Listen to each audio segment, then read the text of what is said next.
تو یہ تو بتایا جاتا ہے کہ جناب روزے میں ڈیلے کریں گے تو جناب گناہگار ہوں گے، یہود و نصارہ کا طریقہ ہے، گناہگار ہو جائیں گے، سنت سے ہٹ جائیں گے اور امت خیر سے محروم ہو جائے گی. لیکن اس تصویر کا ایک دوسرا رخ بھی ہے جو ان مولویوں نے چھپایا ہوا ہے، خصوصاً سنیوں نے. میں نے بتا دیا یہ ڈیلے 25 سے 30 منٹ کا ڈیلے ہے، 8 سے 10 منٹ کا ڈیلے کوئی ایشو نہیں ہے. اور اس کو سائملٹینیس کنٹراسٹ جو ہے حدیث، وہ جو یہ چھپاتے ہیں، یہ چوتھی حدیث سن لیں. یہ آج آپ لے جائیں تحفہ، اس کے بعد انشاءاللہ کوئی احتیاط والے معاملے میں مسئلہ نہیں کرے گا. یہ چوتھی حدیث بھی حق 4 یار 4 کتابوں میں، 3 مین سٹریم کی کتاب ہے. صحیح ابن حبان میں 7491 شعیب آرنوت نے صحیح کہا. صحیح ابن خزیمہ میں 1986 شیخ آزمی نے صحیح کہا. المستدرک للحاکم میں 1518 امام حاکم نے امام مسلم کی شرط پہ صحیح کہا. اور چوتھی کتاب صحیح الترغیب والترہیب میں شیخ البانی نے صحیح کہا 1005. یہ 4 وہی حوالے ہیں جو 4 اس حدیث کے حوالے تھے. ٹھیک ہے، میٹھا میٹھا ہاپ اپ تے کوڑا کوڑا تو تو وہ چاروں، وہ بھی ویسے ہاپ اپ کرنا بڑا مشکل ہے کیونکہ اس میں تو پتہ چل گیا نا کون سا ڈیلے حرام ہے جب تارے نکل آئے. 25-30 منٹ کا ڈیلے. اور یہ جو حدیث میں اب بیان کر رہا ہوں جس کا حوالہ دیا، یہ بہت خطرناک الفاظ ہیں. اس میں آپ صلی اللہ علیہ وآلہ وسلم کو ایک خواب دکھایا گیا. آپ کو اکثر خواب کے ذریعے وحی بھی ہوتی تھی، نبیوں کے خواب سچے ہوتے ہیں. آپ صلی اللہ علیہ وآلہ وسلم نے فرمایا میں نے خواب میں دیکھا کہ 2 فرشتے میرے ساتھ ہیں اور مجھے کسی ایسی جگہ پر لے گئے ہیں جہاں پر لوگوں کی چیخو پکار کی آواز آ رہی ہے. میں نے پوچھا یہ کون لوگ ہیں؟ تو بتایا گیا یہ دوزخیوں کو عذاب ہو رہا ہے. اللہم اجرنا من النار، اللہم اجرنا من النار، اللہم اجرنا من النار، آمین. پھر کہتے ہیں کہ میں تھوڑا آگے جب گیا تو ایک پہاڑی آئی، اس پہاڑی پر چلنا میرے لیے دشوار ہو گیا تو 2 فرشتوں نے میری مدد کی تو میں اس پہاڑی کو کراس کرنے میں کامیاب ہو گیا. پھر میں نے وہاں پر کچھ لوگ دیکھے جو الٹے لٹکے ہوئے تھے اپنے پاؤں کے ساتھ، کونچوں کے ساتھ الٹے لٹکے ہوئے تھے اور ان کی باچھیں چری ہوئی تھیں اور اس میں سے مسلسل خون بہ رہا تھا. میں نے پوچھا کہ یہ کون لوگ ہیں؟ تو بتایا گیا یہ وہ لوگ ہیں جو وقت سے پہلے روزہ افطار کر لیا کرتے تھے. افطار میں اتنی جلدی کرتے تھے کہ ابھی ٹائم نہیں ہوا ہوتا تھا اور وہ افطاری کر لیتے تھے. اب یہ ہم پوچھتے ہیں یہ لوگ کون ہیں؟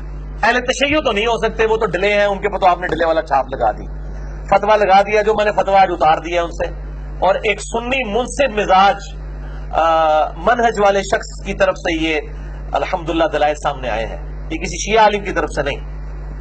ان پہ جو چھاپ لگائی ہوئی تھی وہ تو 25-30 منٹ والی ہے، وہ تو 8-10 منٹ کا ڈیلے کرتے ہیں. 3 منٹ کا تو حنفیوں کا بھی کیلنڈر احتیاط کے ساتھ ہوتا ہی ہے. اچھا، یہ جو جلدی افطار کر رہے ہیں شیعہ تو نہیں ہو سکتے، اہل سنت میں سے بھی حنفی نہیں ہو سکتے، ان کے تو 3 منٹ احتیاط کے ساتھ ہے. پیچھے کون بات جاتا ہے؟ ساڑھے سکے برا. ٹھیک ہے جی، جڑے سامنے تو متریا سمجھتے ہیں یعنی اہل حدیث. یعنی ہماری اب جیلم شہر میں آپ دیکھ لیں ٹائم ٹیبل غلط ہے. ابھی بھی میں نے دیکھا ادھر تو ایون حنفیوں کا بھی ٹائم ٹیبل غلط بنا ہوا ہے. میں نے ان کو بھی بتایا یار 5-6 منٹ پہلے آپ لوگ افطار کروا رہے ہیں.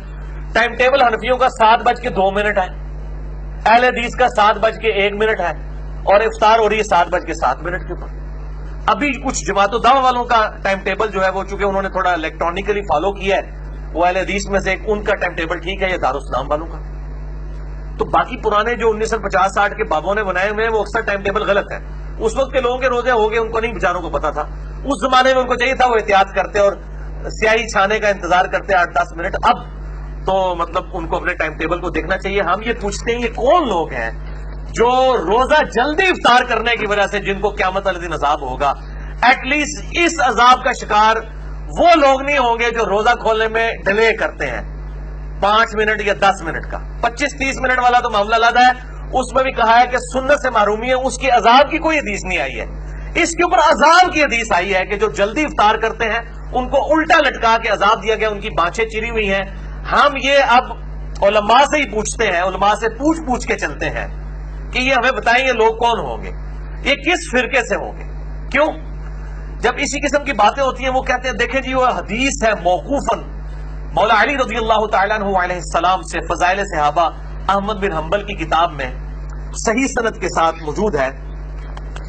انٹرنیشنل نمبرنگ کے مطابق میں آپ کو اس کا نمبر بھی بتا دیتا ہوں. فضائل صحابہ کتاب میں سے مولا علی رضی اللہ تعالیٰ عنہ کی موقوفاً حدیث احمد بن حنبل کی کتاب ہے فضائل صحابہ. انٹرنیشنل نمبرنگ کے مطابق 932 932 اور 920 جلد 2 صفحہ 445 اور صفحہ 443 پہ شیخ زبیر علی صاحب نے بھی اس کی تحقیم صحیح کی ہے, شیخ البانی نے بھی, کہ سیدنا علی کہتے ہیں میری وجہ سے دو لوگ گمراہ ہوں گے, ایک میری محبت میں غلوب کر کے اور ایک میری دشمنی میں غلوب کر کے. اور دوسری روایت جس کا میں نے حوالہ اسی میں دیا کہ میری وجہ سے دو گروہ دوزخ میں جائیں گے, ایک میری محبت میں غلوب کر کے اور ایک میری دشمنی میں غلوب کر کے. وہ کہتے ہیں دیکھیں جی یہ جو محبت میں غلوب کرنے والے ہیں یہ اہل تشیع ہیں, یہ رافضی ہیں, اور یہ دیکھیں گمراہ ہوئے ہیں. پھر جب ہم پوچھتے ہیں یار یہ حدیث میں تو وہ لوگ بھی ہیں جو دشمنی میں غلوب کریں گے, وہ کون ہے؟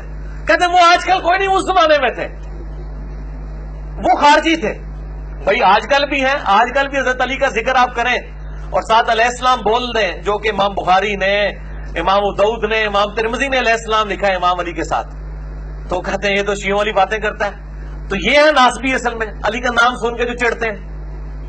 تو چونکہ وہ خود ہوتے ہیں اس لیے کہتے ہیں نہیں وہ گروہ ہے دوسرا ختم ہو چکا ہے. تو یہ ادھر بھی یہی مسئلہ ہے افطار والے مسئلے میں, کہ جب ان سے پوچھیں کہ جو دیر سے افطاری کرنے والے سنت سے دور ہیں وہ کہتے ہیں شیعہ ہے, حالانکہ وہ افطاری بہت ڈلے والی ہے. پھر ہم پوچھتے ہیں جن کو عذاب ہو رہا تھا یہ کون ہے؟ اتنی کیسے یہ بھی ختم ہو گئے نے کہ تسی ہو پائی جنہوں نے پتا ہے کہ تھوڑے ٹائم ٹیبل غلط نے, اور انجینئر صاحب تو دستے بھی نے پھر بھی ٹائم ٹیبل ٹھیک نہیں کراتے, یا تو نہیں کروا رہے, ضد پہ اڑے ہوئے. میں نے اپنی ذاتی جیب سے لا کے ان کو ٹائم ٹیبل دیے کہ یار اس میں سے 3 منٹ مائنس کر کے آپ نقشہ ٹھیک کر لیں. آپ کا دارالاسلام اہل حدیث والوں کا ہی نقشہ ٹھیک ہے اسلام آباد کا, اسی سے 3 منٹ مائنس کر کے جیلم کا بنا لیں. ہٹ درمی پہ اڑے ہوئے. تو یہ میرے بھائیوں وہی بات ہے, وہ ناسبی اور رافضی دونوں ہی گمراہ ہیں. اسی طریقے سے یہاں پر بھی جلدی روزہ کھولنے والے عذاب کے مستحق ہیں, اور بہت ڈیلے 25-30 منٹ جو کوئی بھی نہیں, میرے علم میں تو کوئی بھی نہیں کر رہا, وہ ڈیلے کرنے والے وہ سنت سے ہٹے ہوئے لوگ ہیں. بہرحال یہ جو میں نے حدیث بیان کی یہ میرے ریسرچ پیپر کے اوپر بھی موجود ہے, ریسرچ پیپر نمبر 5B. یہ ایک ایٹم بم ہے رافضیوں اور ناسبیوں کے سر کے اوپر. 200 روایات میں نے اہل سنت کی مین سٹریم کتابوں سے جمع کی ہیں. ریسرچ پیپر نمبر 5B واقعہ کربلا کا حقیقی پس منظر 72 صحیح الاسناد احادیث کی روشنی میں, جس میں کل 200 روایتیں ہیں اہل سنت کی کتابوں سے. پورا پس منظر اس میں سیدنا عثمان غنی رضی اللہ تعالیٰ عنہ کی شہادت کے جعلی اسباب نہیں اصلی اسباب میں نے بیان کیے ہیں, اور اس طریقے سے خلفائے راشدین کی عظمت بیان کی ہے, اور بعد میں ملوکیت کو کنڈیم کرنے والی احادیث بھی الحمدللہ اس ریسرچ پیپر میں. اس میں یہ 48 نمبر پہ وہ روایت ہے جو میں نے بیان کی کہ میری وجہ سے 2 گروہ گمراہ ہوں گے اور 2 دوزخ میں جائیں گے, مولا علی رضی اللہ تعالیٰ عنہ علیہ السلام کا قول. تو اہل تشیع 8 سے 10 منٹ کی احتیاط کرتے ہیں, حنفی بھی 3 منٹ کی کرتے ہیں, اہل حدیث بھی جو دارالاسلام کا ٹائم ٹیبل ہے بالکل ٹھیک ہے, اس کو فالو کریں, اور اس میں کوئی ایکسٹریم رویے نہیں ہونے چاہیے. اگر کوئی احتیاط کر لیتا ہے 5-7 منٹ کی, اس کے اوپر کوئی قدغن نہ لگائیں, کوئی فتویٰ نہ لگائیں. پر جلدی والوں کو جو ہے ہاتھوں ہاتھ لیں کہ ان کا روزہ ضائع ہو رہا ہے, اور ان کے اوپر عذاب والا معاملہ بھی میں نے 4 اہل سنت کی مین سٹریم کی کتابوں سے بتا دیا. اب آخری حدیث 5ویں حدیث صحیح مسلم سے, اور مشکات میں ہے 1996. یہ بہت کرٹیکل حدیث ہے, یہ میں نے آخر میں رکھی ہوئی تھی. 2 تابعین ام المؤمنین سیدہ عائشہ رضی اللہ تعالی عنہا و سلام اللہ علیہا کے پاس حاضر ہوئے, اور انہوں نے کہا کہ 2 اصحاب رسول ہیں صلی اللہ علیہ وآلہ وسلم کہ جو 2 مختلف اوقات کے اندر روزہ افطار کرتے ہیں. یہ صحیح مسلم ہے بھائی, اصول کافی نہیں پڑھ رہا, صحیح مسلم پڑھ رہا ہوں, مشکات میں 1996. تو سیدہ عائشہ نے پوچھا یہ 2 لوگ کون ہیں؟ تو کہا گیا کہ عبداللہ ابن مسعود ہیں رضی اللہ تعالیٰ عنہ, جو افطار میں جلدی کرتے ہیں, یعنی جیسے غروب آفتاب ہوتا ہے وہ افطار کر لیتے ہیں. تو عائشہ رضی اللہ تعالیٰ عنہ نے فرمایا کہ نبی صلی اللہ علیہ وآلہ وسلم بھی افطار میں جلدی فرمایا کرتے تھے, بہت ڈیلے نہیں فرماتے تھے. اب یہ ڈیلے 25-30 منٹ کو ڈیلے کہا جاتا ہے, 2-3 منٹ کی تیار ڈیلے والے چکر میں نہیں آتی, ذہن میں رکھیے گا. اور اس زمانے میں تو انتظار کیا بھی جاتا تھا کیونکہ گھڑیاں نہیں تھی, بعض اوقات سورج صرف پہاڑ کی اوٹ میں جاتا تھا, غروب نہیں ہوا ہوتا تھا, اسی لیے اہتمام کیا جاتا تھا, اور وہی اہتمام اہل تشیع کے ہاں چل رہا ہے. اہل تشیع علماء سے میری بات ہوئی ہے, وہ کہتے ہیں آج کل جو اہل سنت کے صحیح ٹائم ٹیبل ہیں اس کے مطابق اگر کوئی شیعہ روزہ کھول لیتا ہے اس کا روزہ بالکل ٹھیک ہے, وہ مانتے ہیں. وہ کہتے ہیں یہ ہم جو ڈیلے کرتے تھے یہ اس وجہ سے کرتے تھے, اب ٹائم ٹیبل, یہ ثاقب اکبر صاحب سے میری خود بات ہوئی ہے, وہ کہتے ہیں ہم ٹائم ٹیبل، آپ کا ٹائم ٹیبل صحیح ہو تو اپنا بھی نہ غلط بنیا ہوئے، اپنا پہلے صحیح بنایا ہوئے تو اس پہ بھی اگر کوئی روزہ کھول، میرے خود ساتھ کئی ایسے شیعہ دوست افطاری کی ہمارے ٹائم کے ساتھ انہوں نے افطاری کر لی، ٹھیک ہے جی، جب انشور ہو چکا ہے گھڑی میں، ٹائم ٹیبل میں، لیٹ لانگ کی کیلکولیشن میں، تو ہمیں کوئی اعتراض نہیں ہے۔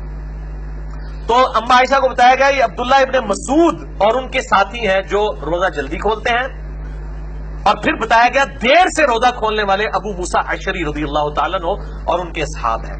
ابو موسیٰ اشعری رضی اللہ تعالیٰ عنہ کوئی رافضی نہیں تھے، صحیح مسلم سے میں نے بیان کیا وہ روزہ دیر سے کھولتے تھے، اور دیر سے ظاہر 25-30 منٹ نہیں، 5-10 منٹ ڈیلے کرتے ہوں گے، ٹھیک ہے، اور ابن مسعود فوراً کھول لیتے تھے۔ یہ دونوں اصحاب کے گروہ ہیں، دونوں ہی ہمارے لیے قابل احترام ہے، صرف افضلیت اور غیر افضلیت کا ایشو ہے، اس سے زیادہ کوئی ایشو نہیں ہے۔ شیعہ سنیوں کے ساتھ ضد نہ کریں، سنی شیعہ کے ساتھ ضد نہ کریں، ٹائم ٹیبل بہرحال سنیوں کو صحیح کرنے کی ضرورت ہے، خصوصاً جو الیکٹرانک ٹائم ٹیبل آ رہا ہے گھڑیوں کا، اور مسلم پرو سافٹ ویئر اینڈرائڈ ایپ ہے، یا اسی طریقے سے سلاٹ ٹائم سافٹ ویئر ہے، اس کو فالو کریں تو پھر انشاءاللہ یہ کنفلکٹ ختم ہو جائے گا۔ بات میں نے پہلے بتایا ساری میں کوئی اختلاف نہیں ہے، ساری والے اختلاف سے اعلان برات شیعہ نے کیا کہ وہ 8 منٹ آپ نے خود سے مائنس کر کے ہمارے معاملات کیے ہوئے ہیں، اور میں نے خود بھی آبزرو کیا ہے کہ وہ اذان کے اعتبار سے کوئی اتنا بڑا ایشو نہیں ہے فجر کی۔ تو اللہ تعالیٰ سے دعا ہے جو حق بات میں نے کہی اللہ تعالیٰ ہمارے دلوں میں راسخ فرمائے۔ انشاءاللہ تعالیٰ اگلے 2 ٹاپکس میں اگلی دفعہ ڈسکس کروں گا، صدقہ فطر اور شوال کے 6 روزے، اس کو میں نے کمبائن کر دیا ہے، اور 8واں ٹاپک میں نے نماز عید کے طریقے کے اوپر رکھ دیا ہے تاکہ یہ ایشو بھی ریزالو ہو جائے۔ مسئلہ نمبر 53D انشاءاللہ اگلے ہفتے ریکارڈ ہوگا۔ اللہ تعالیٰ سے دعا ہے جو حق بات میں نے کہی اللہ تعالیٰ ہمارے دلوں میں راسخ فرمائے، اگر جذبات میں میرے منہ سے کوئی غلط بات نکل گئی تو اللہ تعالیٰ ہمارے دلوں سے معاف کر دے، ہمیں کتاب و سنت کی تعلیمات پر عمل کر کے فرقہ واریت کو 3 طلاقیں دیتے ہوئے 4 تکبیریں پڑھ کے دفناتے ہوئے دوسرے بھائیوں تک پہنچانے کی توفیق عطا فرمائے۔ سبحانک اللہم و بحمدک، اشہد ان لا الہ الا انت، استغفرک و اتوب الیک، وما علینا الا البلاغ المبین۔ جزاکم اللہ خیرا۔